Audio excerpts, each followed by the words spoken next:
Okay, chers collègues. Dear colleagues, I would like to call this meeting to order. Welcome to meeting number 79 of the House of Commons Standing Committee on Industry and Technology. Pursuant to the order of reference of Monday, April 17, 2023, we're continuing our study of Bill C-34, an act to amend the Investment Canada Act. And today we are proceeding to clause-by-clause consideration. Today's meeting is taking place in a hybrid format pursuant to the House Order of Thursday, June 23, 2022. And we have with us today from the Department of Industry, Mark Sean, Senior Assistant Deputy Minister, Strategy and Innovation Policy Sector, and Mr. McKay, Director General, Strategy and Innovation Policy, and Mehmet Karman, who is Senior Advisor in terms of policies. So thank you very much to all three of you for being here today. So without further ado. New clause 1.1 as consideration of clauses postponed. So this clause is postponed. Donc, nouvel article 1. So a new clause 1.1, that leads us on to CPC 1.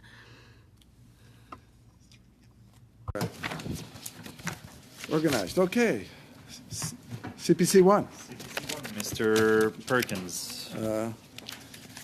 Thank you, Mr.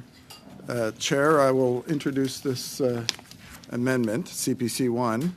CPC 1 is an amendment to this bill, which, bear with me, which the bill in the current form proposes no changes to the Investment Canada Act, as I understand it, with regard to the current definition of state-owned enterprises. So the rationale for this amendment is that the current definition for, in my view and in our view, for state-owned enterprise is too vague. Companies operating in authoritarian states like China are often beholden to the requests made by the Communist Party of China, even if they are not directly controlled by the state. So this concern is supported by much of the evidence presented at this committee during witness meetings. For example, Dr. Charles Burton noted that no Chinese individual enterprises exist independently from China's one-party state structure. Burton argued that while companies like Huawei, which do not self-identify as a Chinese state-owned enterprises, they do, however, operate similarly to the PRC institutions. Huawei's organization chart suggests that the company's CCP branch takes precedence over Huawei's board of directors in the corporate decision-making, and that the company's reasons for existing is not just about economic profitability, but also to serve other PRC regime geostrategic purposes which threaten Canada's national security. Because of these concerns, the current definition of a state-owned enterprise, in our view, should be expanded to include any company, entity headquartered in the authoritarian states such as China. So, with that, I would like to ask the officials, if I could, I'm not sure who's the most appropriate official to ask. Do you agree that this proposed definition provides the minister with more tools in scrutinizing proposed takeovers by companies based in China, not only as the traditional definition of state-owned enterprise as falls under this act and as falls under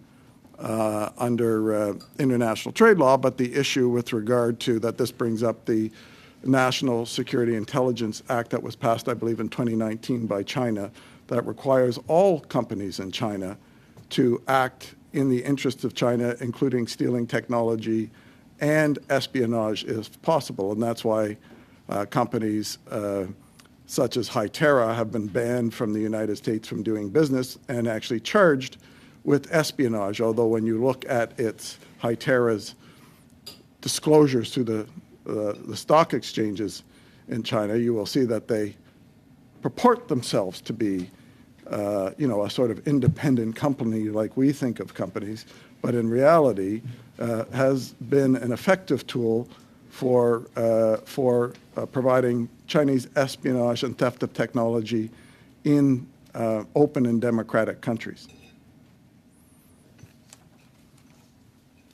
Thank you, Mr. Chair, for the question and for offering the opportunity to raise some considerations that are highlighted through the amendment. I would raise two sets of considerations specific to this amendment for the contemplation of the committee. One is that the existing definition of state-owned enterprises that's within the Investment Canada Act already allows the government to review investments that involve state-owned enterprises that would be headquartered in a country such as the one that the member describes, without setting out parameters, arguably subjective, that would raise a number of concerns with respect to our trade obligations.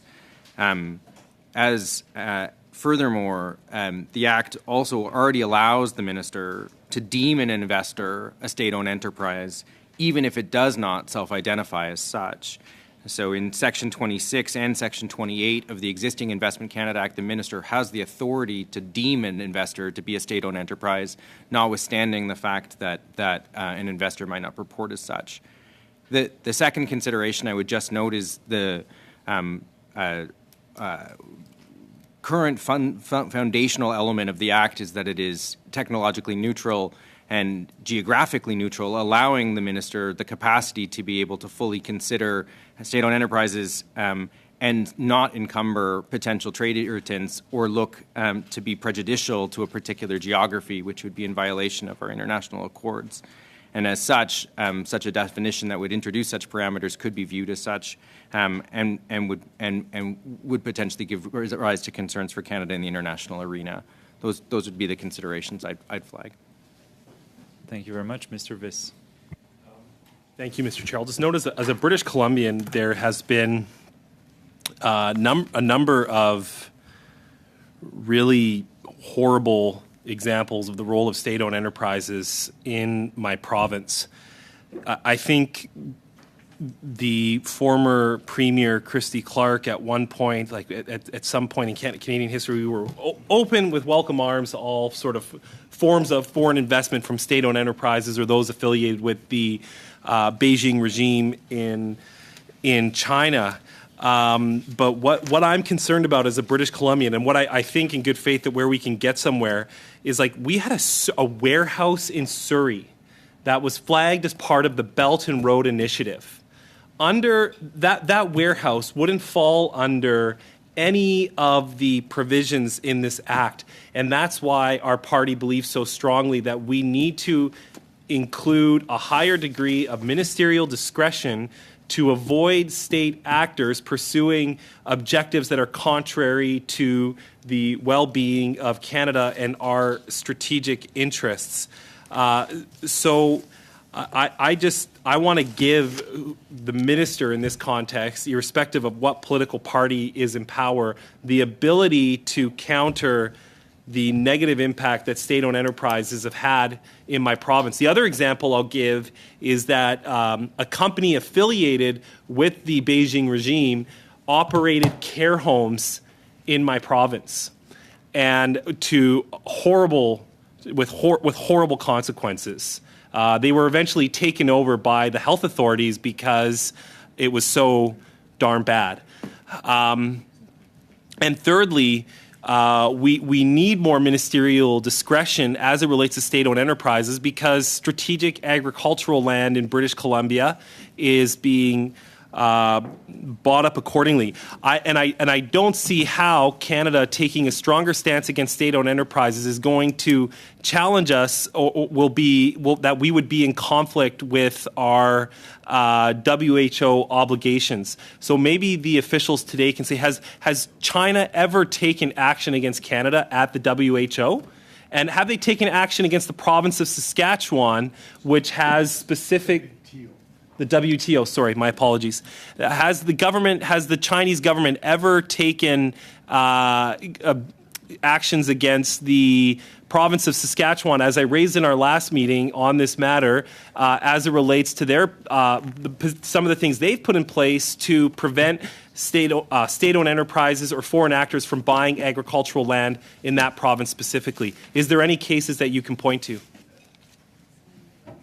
Thank you, Mr. Chair. I would raise a few additional considerations and one to maybe reiterate. Currently already under the Act, as I noted in sections 28 and 26, the minister has the capacity to deem an investor a state-owned enterprise, notwithstanding the fact that they don't self-identify as such.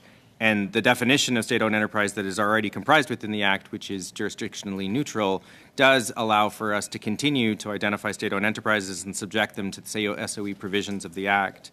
That is why SOE investments are routinely reviewed under the Act and are done so actually at a higher rate than private investors.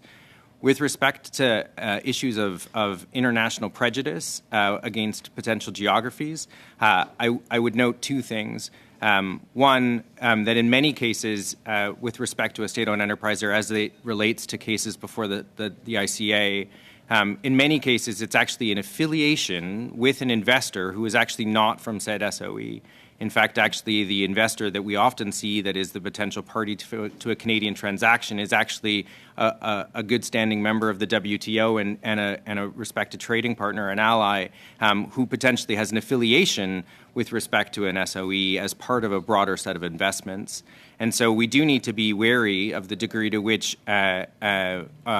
highlighting or specifically calling out a country in the Act as opposed to allowing the existing discretion to the minister may actually deem us to be prejudicial to an investor. And there have been a number of cases by which retaliatory action has been taken by countries with respect to investment decisions and as well as broader actions against them within their economy. Thank you very much, Can you give us any specific examples of China challenging Canada at the WTO as it relates to this act, or as I asked in my question? Specific to the ICA, I'm not in a position to furnish you with the committee with examples of China calling into question, in part because our existing act is actually geographically neutral and has actually been interpreted as such because actually our definition, as it currently stands within the act, does not call out a specific country, notwithstanding the fact that we use it routinely in cases incorporating specific geographies. Thank you, Mr. Viss. Are you done with your line of questioning? I'm almost done. I'm just to be clear, this doesn't call into question the neutrality. It's just broadening the definition of state-owned enterprises and the discretion of the minister. I was solely using China as an example because there's been so many geopolitical issues in my province specifically. Thank you. Thank you, Mr. Viss. Mr. Fillmore. Thank you, Chair. And thank you to the team here for your instructive and very helpful comments so far. I'd like to focus down on a particular element of this proposed amendment, which is the definition of, quote, foreign states in which democratic rights and freedoms are not recognized, close quote. Now, the amendment seeks to modify that definition, and the concern is that lack of clarity can follow from that. I wonder if you might shine some light on that for us and the risk of that particular element of the amendment. Thank you, Mr. Chair. The existing definition of state-owned enterprises in the ICA, as I noted, already allows the government to review investments that involve SOEs that would be headquartered in such a country without setting out subjective parameters. And obviously, one can imagine that when one sets out parameters like democratic rights and freedoms are not recognized, that there is a degree of subjectivity to which recognition or non-recognition may be called into question, and the degree to which that recognition is and the determinations about a geography on the basis of that recognition may actually be seen as potentially prejudicial or discretionary, and as such, that could actually set out concerns from others again about the degree to which potentially the act is not actually geographically neutral. Whereas there is a fairly clear definition of SOE, of state-owned enterprise, that perhaps we should be cleaving to? We believe that the definition currently of state-owned enterprise in the Act is sufficiently broad to capture the kinds of corporations in question, and in fact, that's why they get reviewed at such a much higher rate than other investors. Thank you. Merci beaucoup, Monsieur Fillmore. Thank you very much, Mr. Fillmore. Mr. Généreux now. Thank you, Chair. So Section 26 and 28 are so well drafted in the Act. Can you give us examples where the Minister has interpreted Articles 26 and 28 and has been able to apply these, so he's had the authority to say that an enterprise comes from another country that's not favourable towards Canada, to put it like that? Do you have specific examples of this? Because in the last few years, we've seen several examples with telecommunications and technology where enterprises in Canada have been excluded from doing business in the US. So is there some sort of lag in our Act compared to what's happening in the US, or is it because the Minister has not wanted to apply either Sections 26 or 28 to decide himself, in fact, without changing this definition? Now we're talking about changing this to improve it. We consider that this amendment would be an improvement. So that was my first question. Then secondly, when we talk about an entity, that's an enterprise according to our interpretation of the definition in the current bill, which has its headquarters in a state in which basic democratic rights and freedoms are not recognised. Is that a problem for you? Because that can be a reason for the Minister to decide whether yes or no, whether this entity or this enterprise should not be accepted to carry out business in Canada. Merci, Monsieur. Thank you very much, Mr. Chair. There are two important aspects in these questions, or perhaps three important considerations. First of all, the member has underlined the approach in other countries to perhaps exclude certain corporations from a specific sector. So it's important to note that the approaches such as the Telecommunications Act in the UK and also the telecommunications approach in Canada are geographically neutral. So this shows that this is an approach that has allowed the government to exclude certain actors that are high-risk vendors. And as the definition of the state-owned enterprise in the Canada Investment Act is neutral, it's neutral from a technological point of view, and it's also geographically neutral.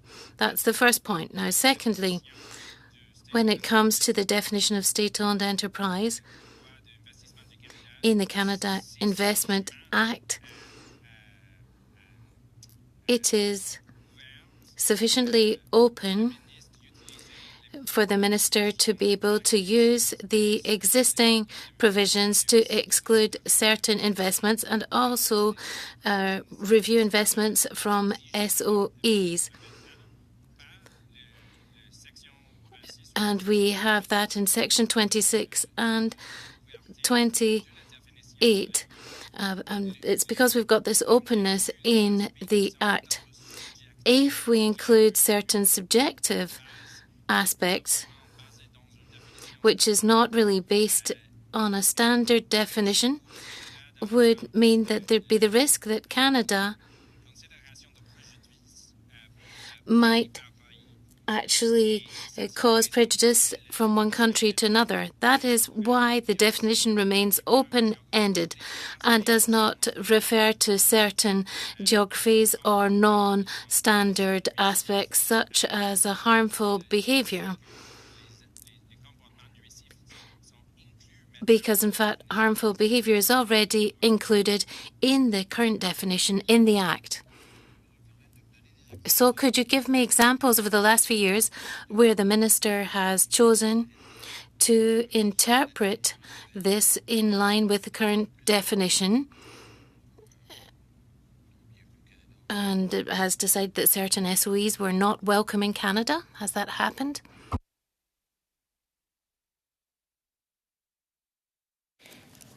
C'est difficile à... Well, it's difficult because of the implementation of the legislation in an area of national security. So I cannot refer to a specific case, but I can say that the minister has taken action against certain investments from certain state-owned enterprises or other organizations that did not present themselves as SOEs. But there have been some exclusions in terms of investment into Canada. Make sure I was precise. The minister has taken multiple actions against state-owned actors, including those who do not define themselves as such over the last number of years. I can't speak to specific cases given the operating environment of the Act, but I can say specifically that there have been a number of cases for which state-owned actors' investments have either been subject to mitigating orders or to blocks. But there have been very highly publicized cases where we can imagine that the minister decided to apply his authority in line with the current definition. I don't want to name any names because I don't dare to do that, but the fact that these cases are now public and we've heard about them in the last few years, you don't actually want to take the opportunity to refer to specific cases, nevertheless?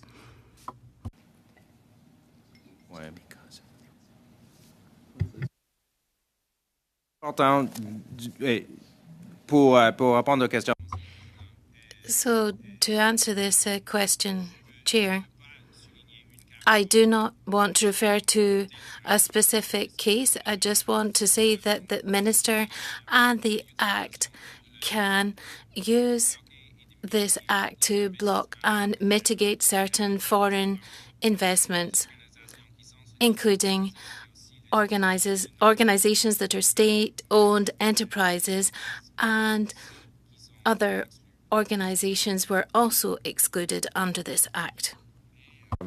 So if I've correctly understood, you don't think it's necessary to make this change?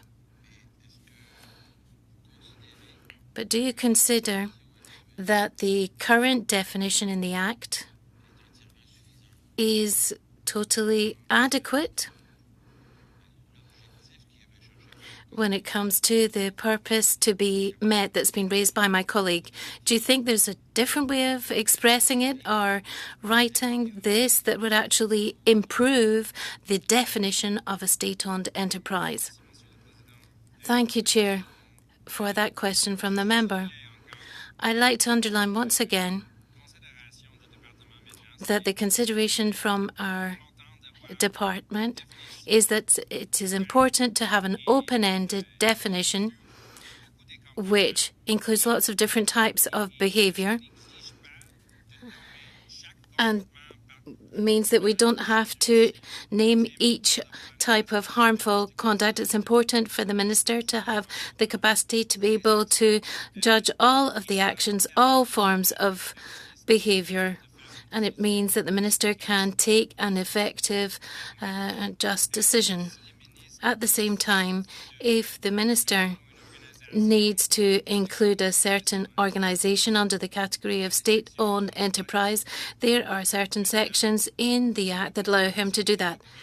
So as far as the department is concerned, it's better to have a more open-ended, less specific definition.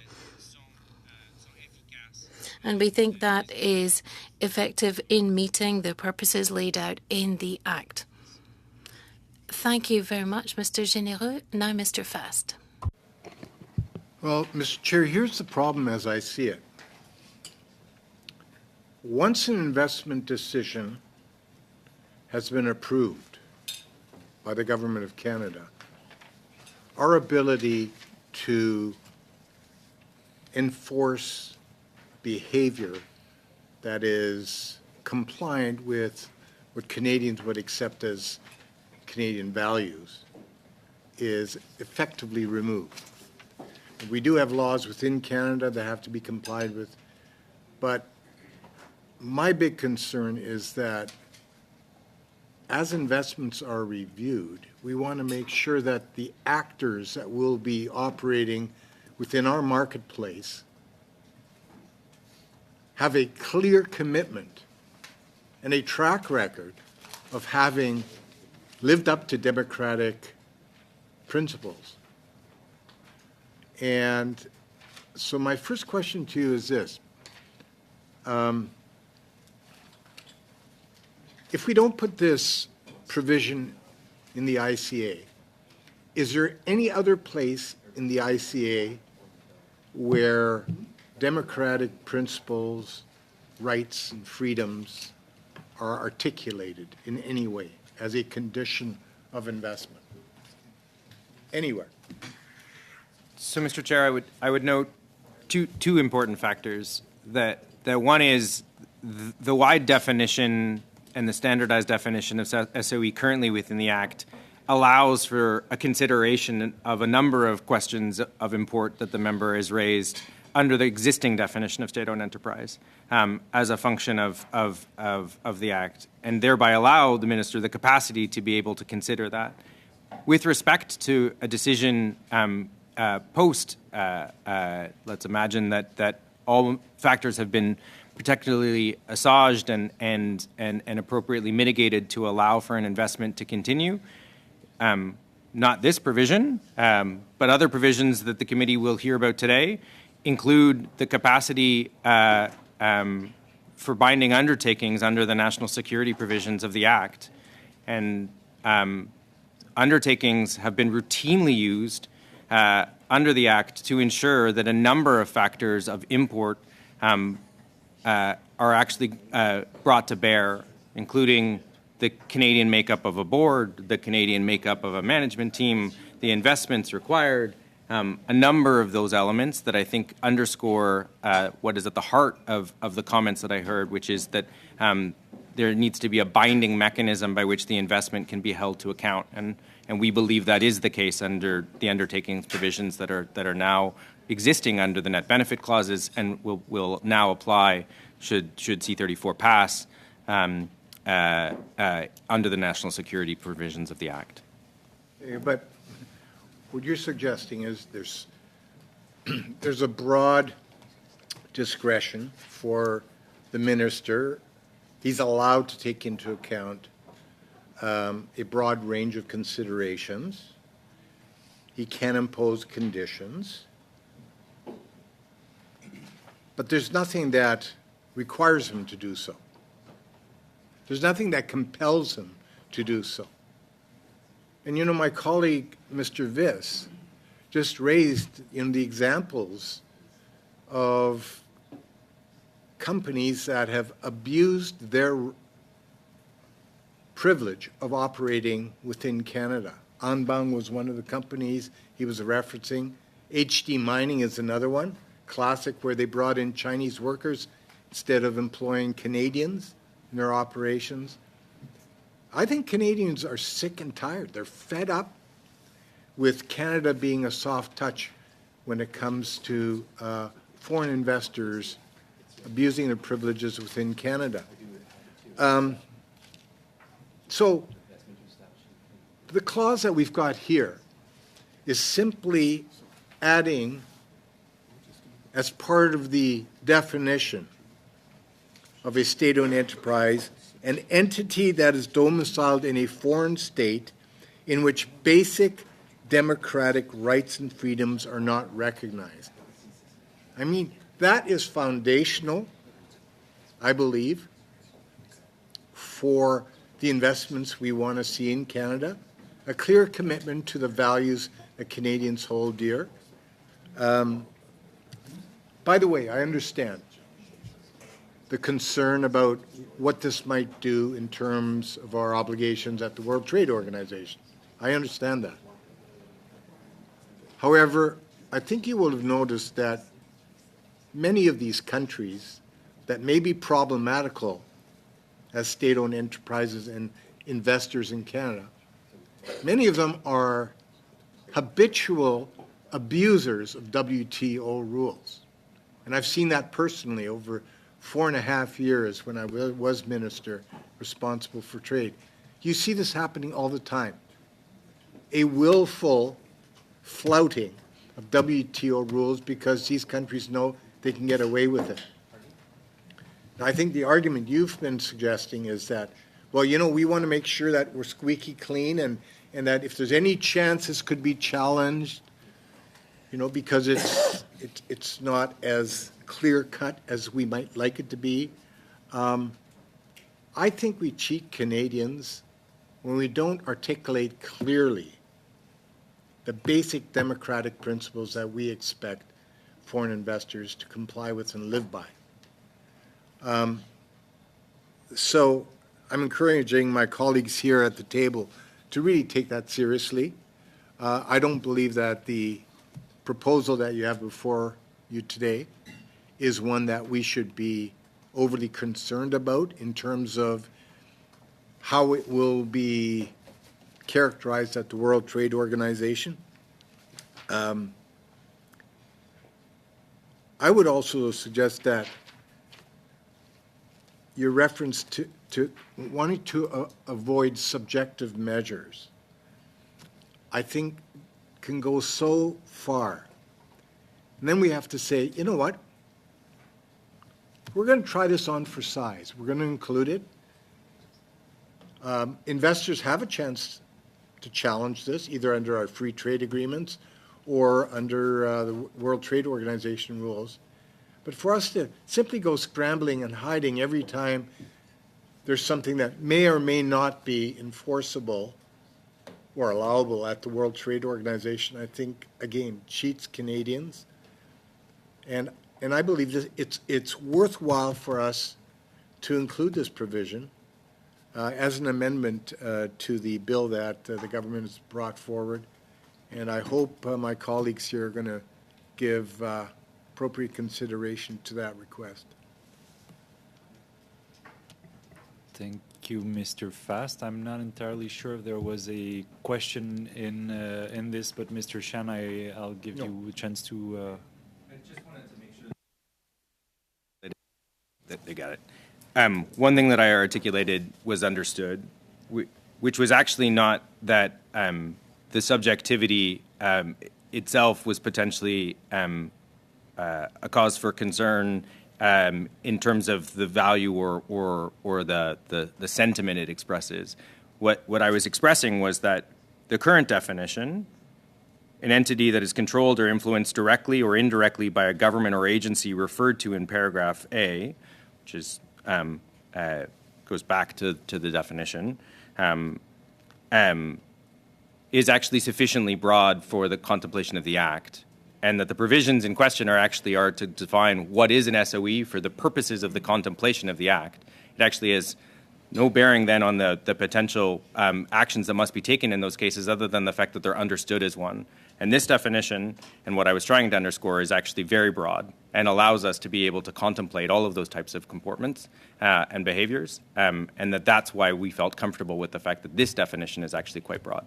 Well, my point is, Mr. Sean, that there's nothing in the current definition that actually compels or directs the decision makers within ISED or whoever does these reviews and makes the final approvals, which ultimately would be the minister. There's nothing directing them to take democratic principles into account as that decision is made. And this particular amendment actually bakes that into the legislation, so there's absolutely no doubt what Canadians believe should be applied as a standard before companies invest. Thank you, Mr. Fast. I will now turn to I believe I have Mr. Perkins and then Mr. Viss. Mr. Perkins. I don't need to speak anymore. Okay. Thank you, Mr. Chair. And just, you know, for those watching and stuff, just to understand that Mr. Fast was international trade minister and was a minister who negotiated the European Free Trade Deal. So he understands these deals inside and out. So, but Mr. Shan, I appreciate what you're saying, that you think, or the government thinks, that the current provision is fine. And we're not going to spend this much time on every one of these amendments, but this is sort of the issue of what a state-owned enterprise is fundamental in terms of the minister's power to me. in a couple of the other amendments that we put forward, including the threshold and changing the word from may to shall. Mr. Fast indicated that. But I just want to ask you, because you referenced that, the trade agreements, and the People's National Congress of China passed a national intelligence law in 2017, which I'm sure you're aware of, to compel all Chinese nationals at home and abroad to collaborate with agents of the Chinese state on request to further Chinese state interests by obtaining confidential data and engaging in compromise of infrastructure around the world. That is a fundamental element that compels whether you're a technically state-owned enterprise or a company that's operating in China, that's China headquartered, to do the things that have led to the charges that we've seen around the world. In the trade agreements that we have signed, Canada has signed through the various governments, because that's one of the things where you say we've got to be, we're in compliance with those agreements. Has any other country in those global trade agreements passed a law compelling their corporations, whether they're state-owned or privately owned, to spy and steal technology in the countries they operate outside of their home country? Mr. Chair, I'm not in a position to furnish the committee with specifics on all of the trade practices of the WTO. I would simply note again that an entity that is controlled or influenced directly or indirectly by a government or agency referred to in the Act would include such provisions. Okay, but that doesn't answer the question. I'll give you maybe a more specific example, because you would have been present in the department, I assume, for some of these decisions that have been made. That gives the power, but as Mr. Fast said, it doesn't compel the minister to actually do anything. So as we know, Sinclair Technologies was bought by Norsat in Vancouver in 2011, and then Sinclair was subsequently taken over by Hytera. Now that transaction in 2019, 2 years after this law was passed, had to have, the minister of ISED had the power in the existing act to do a full national security review, not a superficial one, but the full one, to call on the Minister of Public Safety and do a full national security review of that transaction. And that essentially state-owned spying Chinese company, which is banned in the U.S.,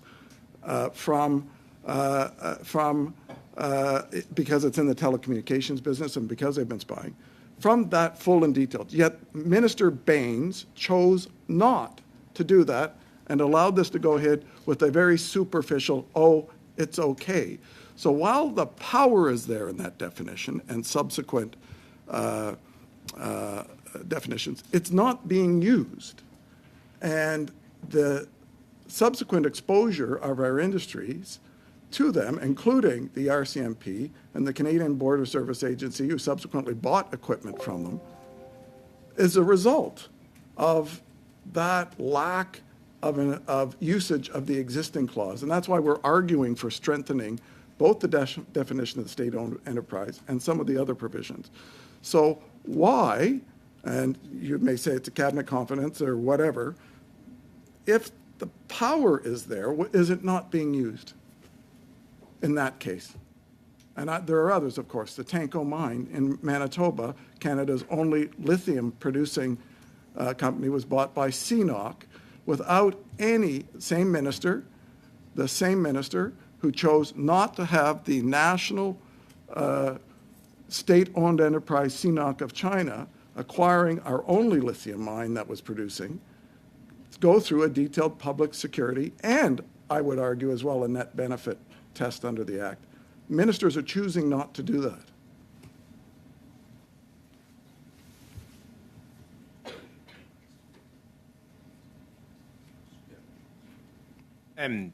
Mr. Chair, thank you for the question. I will not be in a position to speak to specific decisions on specific cases, both given the national security information at play, as well as the fact that as the member noted, they are cabinet confidences.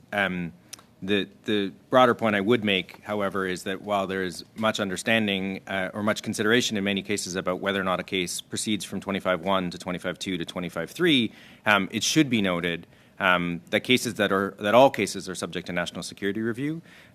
Some cases do proceed through the maximum allowable timeline associated with that national security review, including the move from could to would, which is the important step in 25.2 to 25.3, but that all cases are subject to national security review.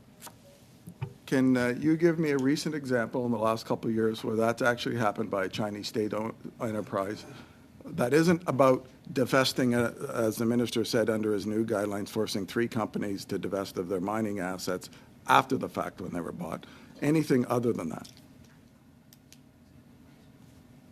A public example would be AECON, and I would also just point to our annual report, which notes the number of state-owned enterprises that have been subject to investment reviews. Yeah, I believe. Thank you, Mr. Shan. Mr. Fast. I just want to seek some clarity here. State-owned enterprises are companies that are effectively controlled by a foreign state. Broadly speaking, that's what these companies are. They're not private companies.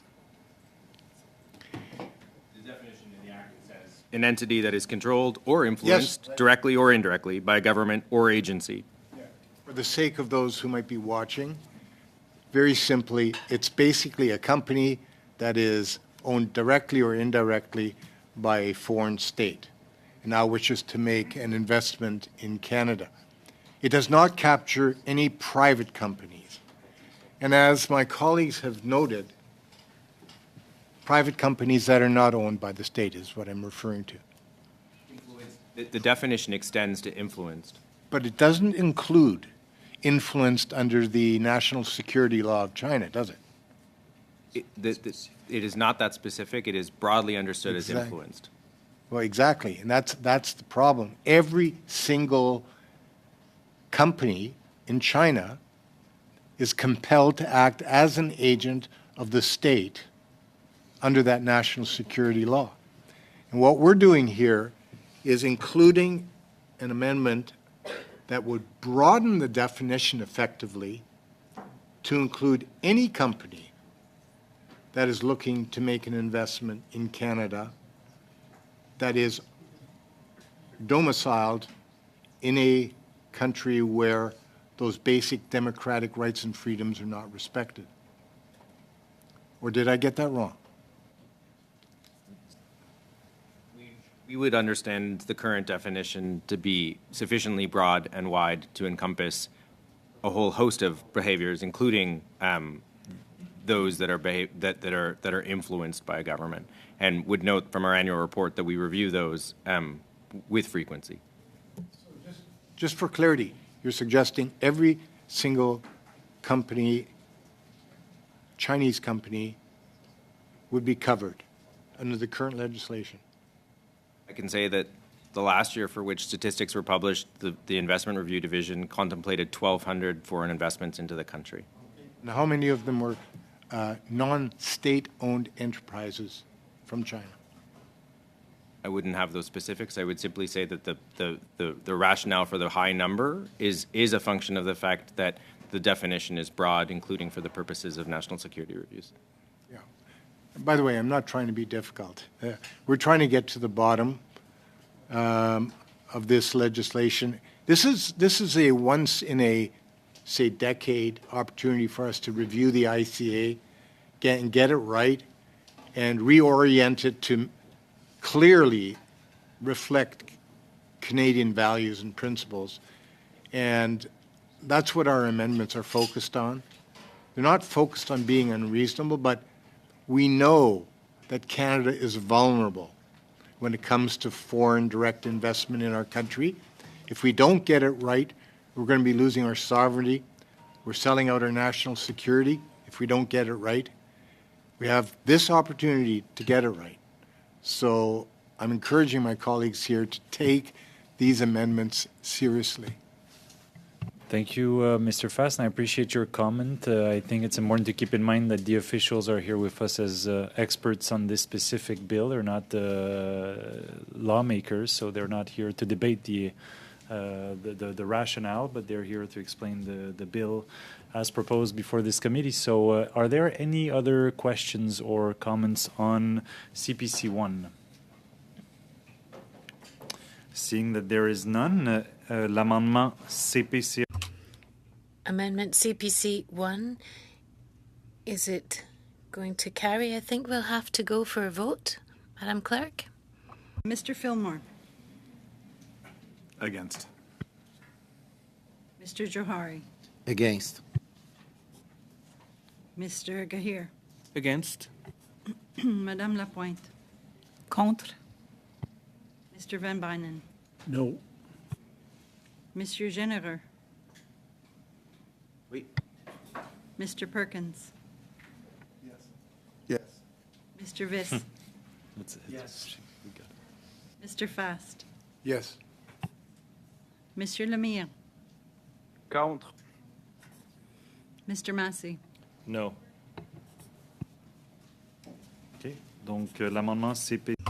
So CPC 1 has been defeated. So we'll go on to Clause 2. Shall Clause 2 carry? Yes, then shall Clause 3? Shall Clause 4 carry? Yes. Shall Clause 6 carry? Oh, 5, sorry. Clause 5? Yes. Shall Clause 6 carry?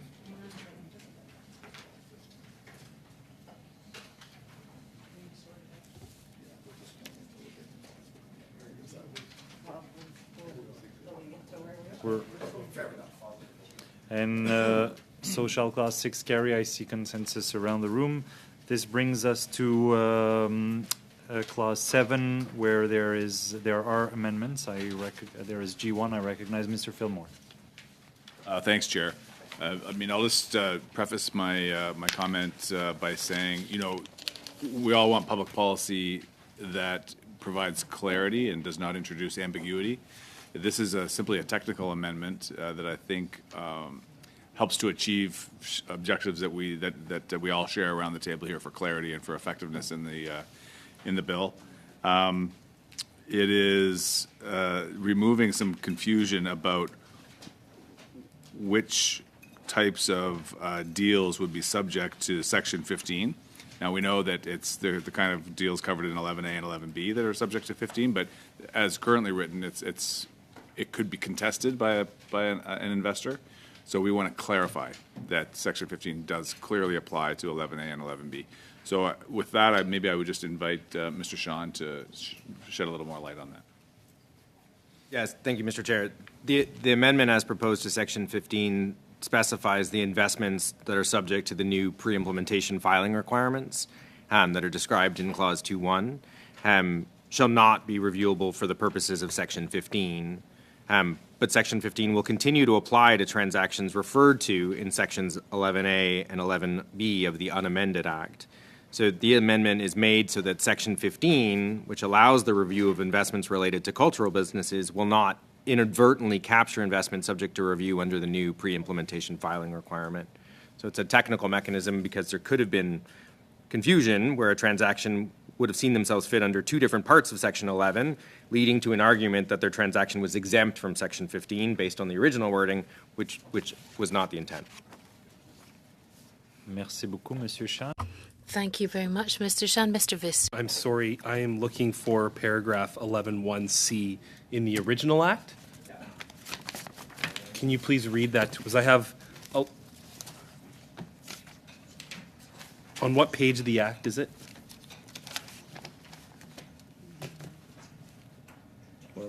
The amendment introduces C. Right, okay. So the amendment is adds C, and what this does is essentially clarify that the relationship between Section 15 and Section 11. Because 11A and Repeat that 11B again. already exist. Yeah.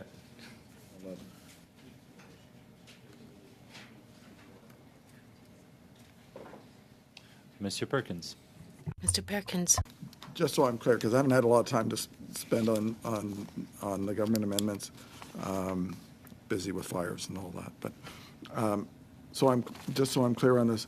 So there already is an exemption currently in the Act, correct, for, or not an exemption, but that anybody who's basically trying to buy a Canadian cultural business is subject to automatic review. Is that correct? At the minister's discretion, but yes. Automatic review.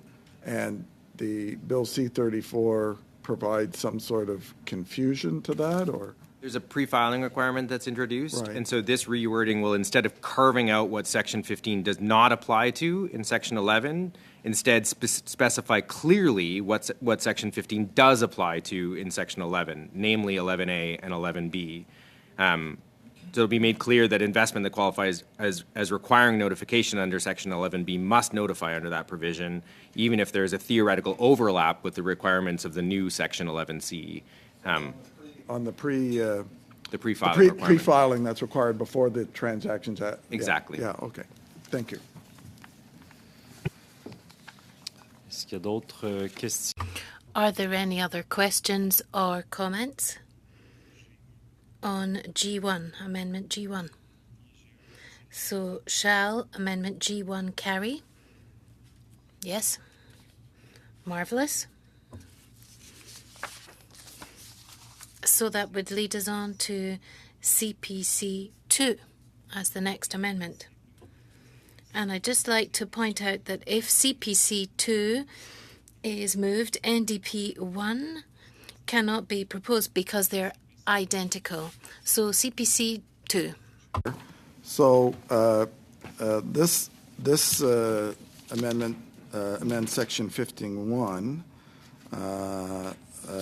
by adding a couple of things, a little that already, Bill C-34 already does C 15.1, right?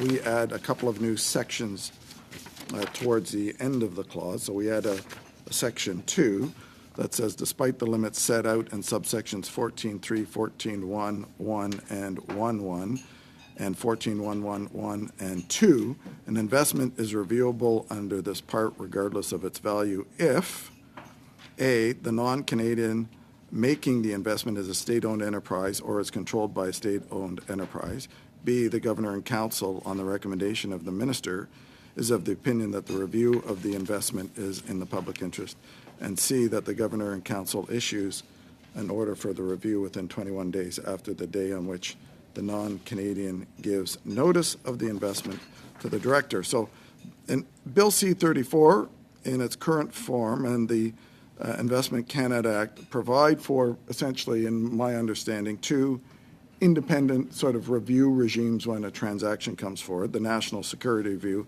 and the net benefit reviews.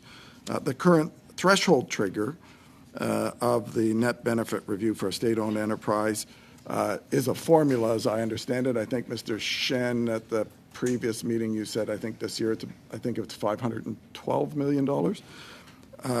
In such cases where the investments are at least equal to that amount, the state-owned enterprise must file an application for a net benefit review, and the potential transaction must be approved by the Minister of Industry. That's my understanding, if it's correct. If the Minister of Industry chooses, and it's a choice, the investment can also be sent to a national security review if within the threshold after the consultation with the Public Safety Minister. That's my understanding, sort of the way it works now. The rationale for this amendment is that in the current form, neither the Investment Canada Act nor Bill C-34 requires an automatic filing for a net benefit review of a state-owned enterprise investment if it is below that formula, this year being $512 million, asset value, I think it's on asset value, threshold. As a consequence of this, any state-owned enterprise investment made below $512 million figure will not be subject to a net benefit review. The proposed amendment seeks to exempt all state-owned enterprises from the threshold limit regardless of the value of the investment, thereby ensuring that all state-owned enterprise investments will be required to file an application for a net benefit review. This amendment was drafted based on the feedback received from our members after they expressed the need for lower review threshold for state-owned enterprises to 0, and to ensure greater security of any state-owned enterprise investments. And it actually comes as well from the industry committee report, which was passed unanimously by this committee on the review of the Investment Canada Act from a couple of years ago. I think actually it was recommendation 1 in that report that said that this should go to 0.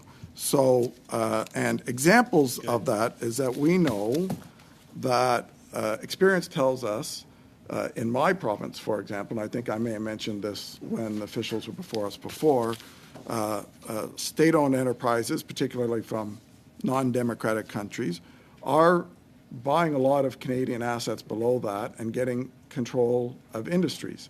In my case, in the fishery industry, they've been acquiring a lot of the buyers of seafood in Nova Scotia at paying 3, 4, 5 times the value of the company in order to get access and control of the supply chain of the product.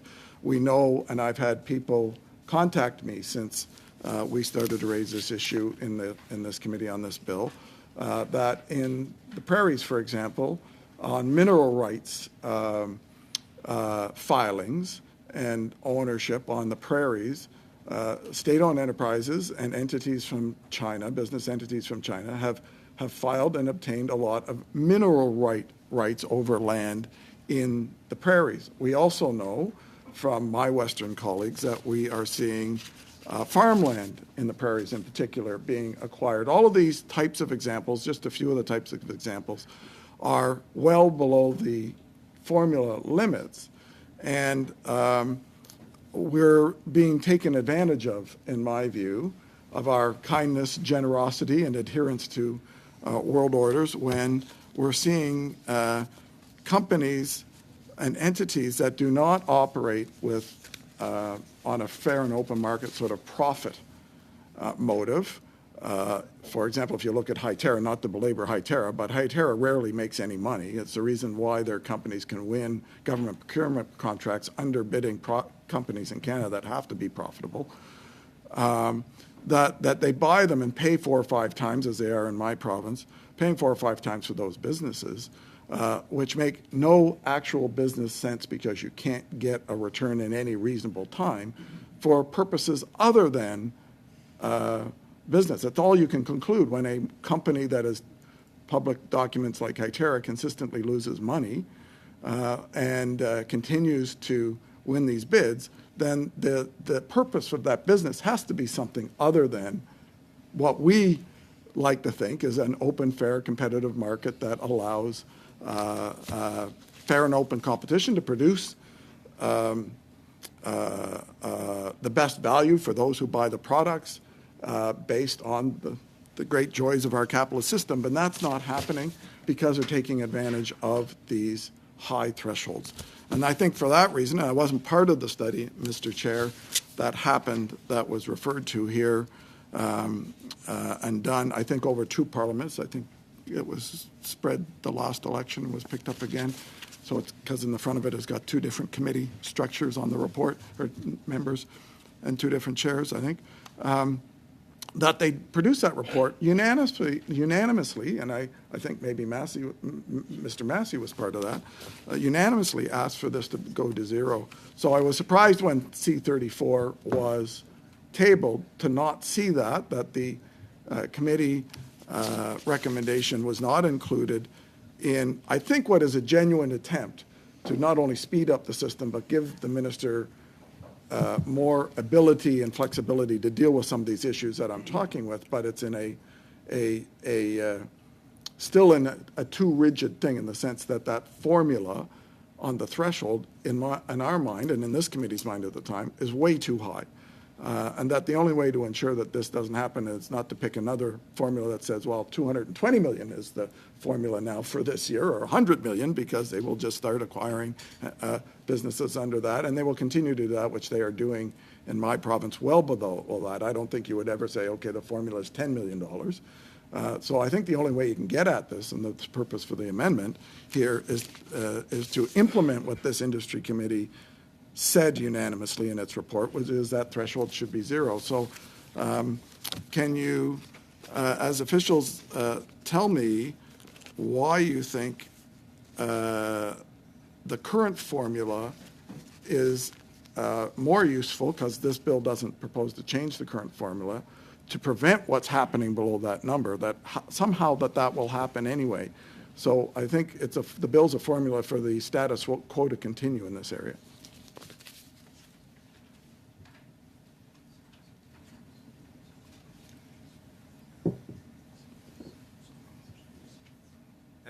So, Mr. Chair, I would flag two considerations for the committee.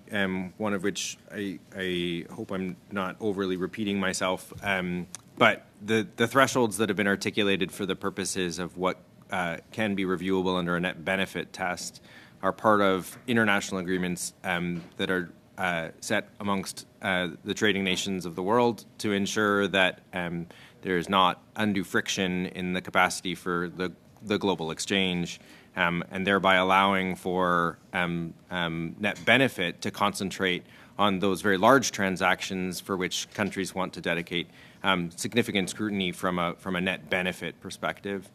I would underscore again that all investments are subject to a national security review, and that considerations specific to state-owned enterprises and considerations specific to the implications for investments that actually compromise the national security of the country are significant and are improved by this bill. And that is the focus that we have put towards transactions that may not meet the net benefit threshold, but still raise important questions for the government to consider. Well, I have a couple more technical questions for you then on this. So is that formula written into the trade deals that we do, or is it a judgment? Because I'm just wondering, has it ever been challenged if you have gone differently? So, but is it in the Act, or is that a formula we've come up with?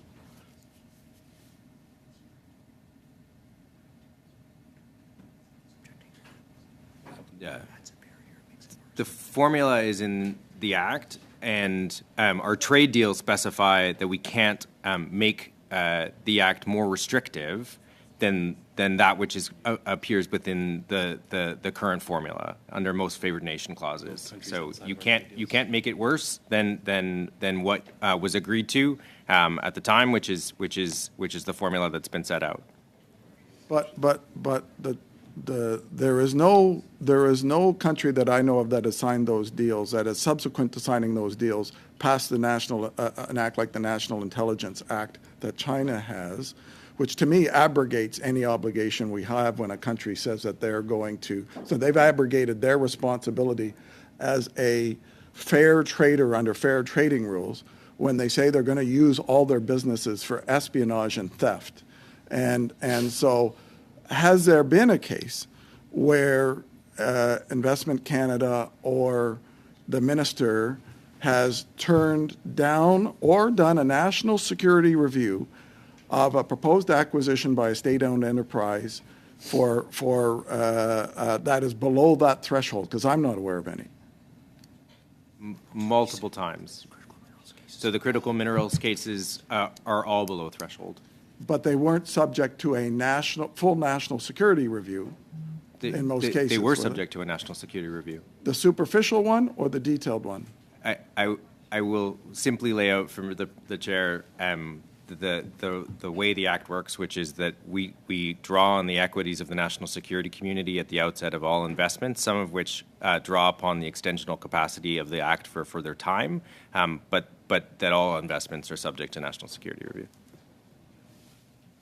So we are approving them. Now, I know you can't do this, but so that because on the larger ones that were over, like Tanco and Hytera of Norsat, those were over the thresholds of the day, but a full national security review, and it was admitted by the government, wasn't done on those. Now you're telling me that everyone that's under that threshold gets subject to something that Hytera and Tanko by CNOC weren't subject to. The thresholds are immaterial to the contemplation of national security. National security reviews are contemplated at the outset of the investment, and national security considerations will determine whether or not further steps are required to be able to understand further detail related to the investment. Levels of that review, There are different stages of those reviews. Yeah. What are they? 25.1 is a generalized commencement. 25.2 is an investigation as to whether or not it could be injurious to national security, where there's a presupposition that there could be an injury to national security. And 25.3 is the continuation of the investigation because it's believed that it would be injurious to national security. And so 25.3 is good, sorry. And so when you're talking about every acquisition by a state-owned enterprise, regardless of whether it's above or below the threshold, if I'm understanding you. Could test if The what test? If the could test. So if it can't meet the test by which it could be injurious to national security, then on the advice of the national security community, it does not proceed to the next stage. And that's the first level that you described? 25.1 is the commencement of the national security review. 25.2 is the extension of it. 25.3 is could, and then the ultimate decision is then the GIC on would. Could and would. Correct. Okay. So I make sure I understand your terminology. So how many have gone to wood that are below the threshold?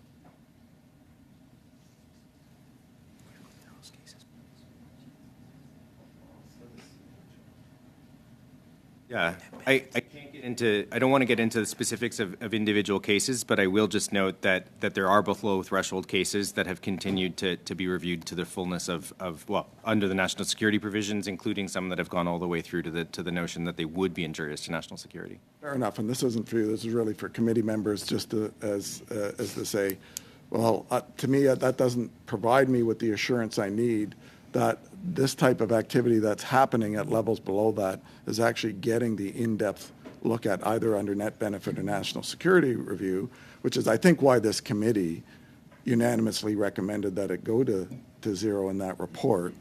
And I would encourage members, and I don't know if any of my colleagues have anything else to say, but for me, I would encourage my colleagues to support this amendment, because it reflects the work that this committee did and recommended, and now is your chance to actually, as committee members, to support unanimously, including what the government did in supporting this amendment, to implement into this bill what you unanimously put into that report from this committee.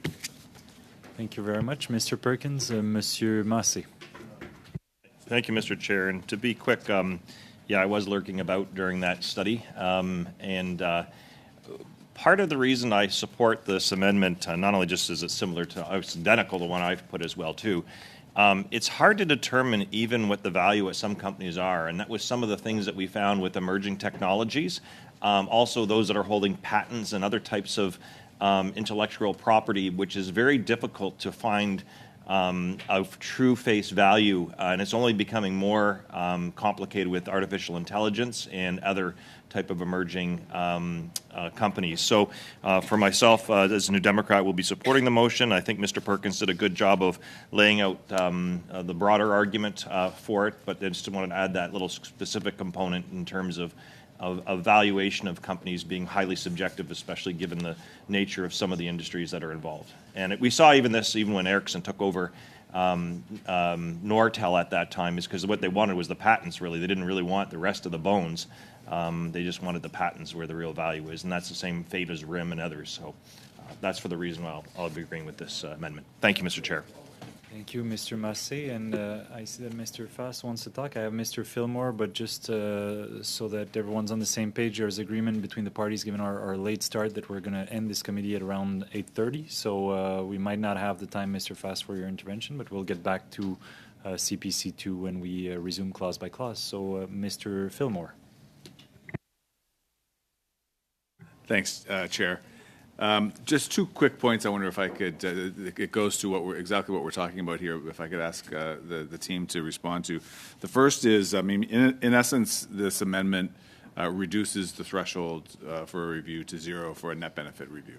So, And the challenge there is that this runs counter to our trade agreements, and that creates a problem for us. For example, with pension companies maybe that are invested in China, because in China we're a state-owned enterprise, and then there could be retaliation. So we don't want to create unintended consequences. So I'd ask you to reflect on that if you could.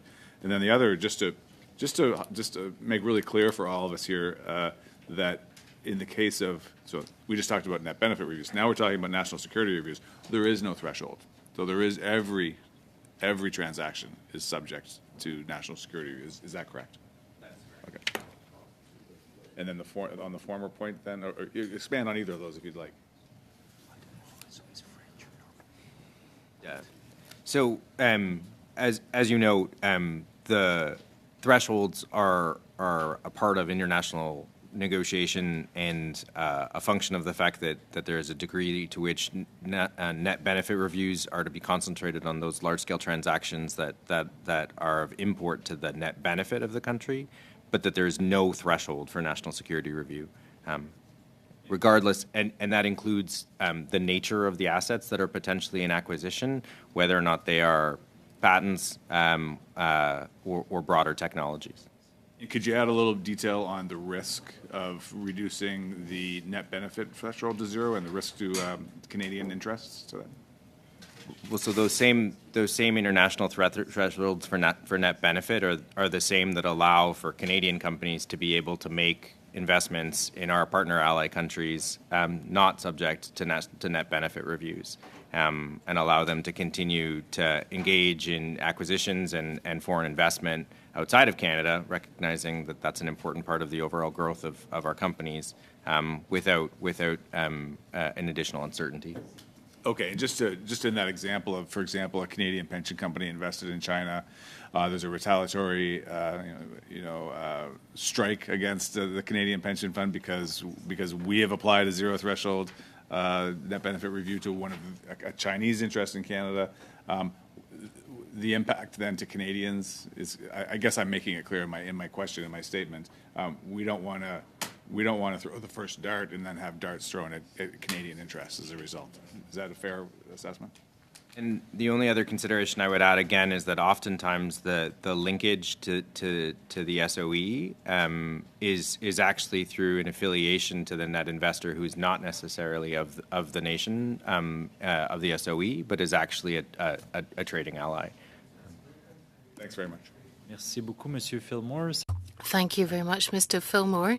So that rounds off the time we have. Thank you to Mr. Shan, Mr. Carmen, for your patience. It took time to get going, and we will have the opportunity to see each other in the next few weeks to continue with this clause-by-clause review. And thank you to the interpreters, the analysts, and our clerk, and all of the support staff for your patience. And the meeting stands adjourned.